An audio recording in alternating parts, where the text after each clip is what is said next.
ஏங்க என்ன உங்ககிட்ட ஒரு கேள்வி கேக்குறேன். கேளு.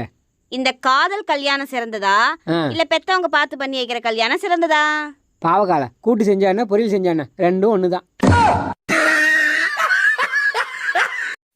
ஏங்க நான் ஷாப்பிங் போறேன், என் தங்கச்சிக்கு ஃபோன் பண்ணி வர சொல்லுங்க. ஹலோ ரோஜா, உன் அக்கா ஷாப்பிங் போறாளாம், நீ கிளம்பிட்டு வா. நான் ஷாப்பிங் போறேன்ல, அவளை ஏன் கூட வர சொன்னேன். இந்தாப்ல என்னாச்சு? மயக்கமா இருக்குங்க. எப்பயில இருந்து? காலையில இருந்துங்க. சுகர் செக் பண்ணியா? செக் பண்ணுங்க.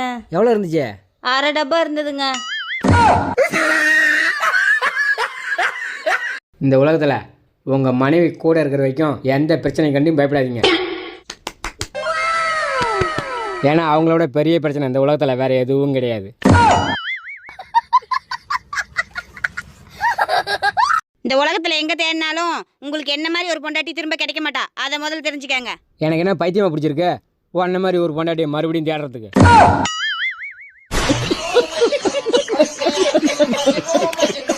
உங்களை யாருக்குமே பிடிக்கலன்னு வச்சுக்கோங்களேன், நீங்க ரொம்ப நல்லவங்களா இருக்கீங்க, இன்னும் நீங்க வாழ்க்கையில் நடிக்க கத்துக்கலன்னு அர்த்தம்.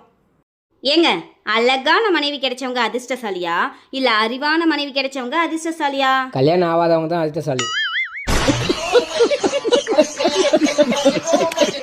யோ, உன் மேல நான் கேஸ் கொடுக்க போறேன். என்ன கேஸ்? என்ன காரணம்? நமக்கு கல்யாணம் 8 வருஷத்துல உன் வீட்டுக்கு வேலைக்காரியா தான் நான் இருக்கேன். உன் வீட்டு வேலையெல்லாம் செய்யறதுக்கே என்னை கல்யாணம் பண்ணிட்டு வந்திருக்க, அதனால தான் கேஸ் கொடுக்க போறேன். இந்த 8 வருஷமா உன் வீட்டுல வேலை செஞ்சதுக்கு நீ எனக்கு 8 லட்சம் ரூபா கொடுக்குற. இல்லைன்னு வச்சுக்கவேன், கண்டிப்பா நான் கேஸ் கொடுப்பேன். உன்னை கல்யாணம் பண்ணிட்டு வந்த 8 வருஷத்தில் 10 லட்ச ரூபா நான் கடன்காரன் ஆகியிருக்கேன். எங்கேருந்து நான் உனக்கு 8 லட்ச ரூபா தர்றது? உன் பேர்லேயும் நான் கேஸ் கொடுப்பேன். எதுக்கு கேஸ் கொடுப்ப?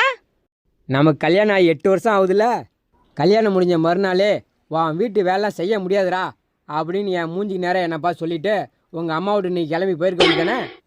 ஒன்னால் இந்த 8 வருஷத்தில் நான் 10 லட்ச ரூபா கடன்காரன் ஆகியிருக்கேன். உன் மேலேயும் நான் கேஸ் கொடுப்பேன்.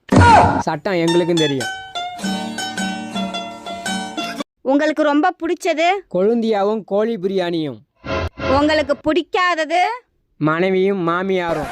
சேரக்கூடாதது? நீயும் உங்கள் அம்மாவும். சேர்ந்தே இருப்பது? நீயும் நானும். பிரிக்க கூடாதது? என்னையும் என் நண்பர்களையும். பிரிக்க முடியாதது? உன்னையும் டீயையும். மனைவியிடம் சொல்லக்கூடாதது? இது தப்புமா? கணவனிடம் சொல்லக்கூடாதது? இன்னைக்கு உப்புமா. இன்னைக்கு உப்புமா தான் செஞ்சிருக்கேன், வாங்க வந்து சாப்பிடுங்க.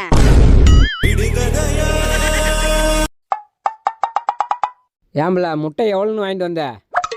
20 ரூபாய்க்கு 3 வாங்கிட்டு வந்தேங்க. பக்கத்து செட்டியார் கடையில் 4 20 ரூபான்னு விற்கிறாங்க. ஏங்க, நானும் கேள்விப்பட்டேங்க, அந்த கடையில் கோழியோட கேரக்டர் சரியில்லையா, அதனால தான் இந்த கடையில் நான் வாங்கிட்டு வந்தேன்.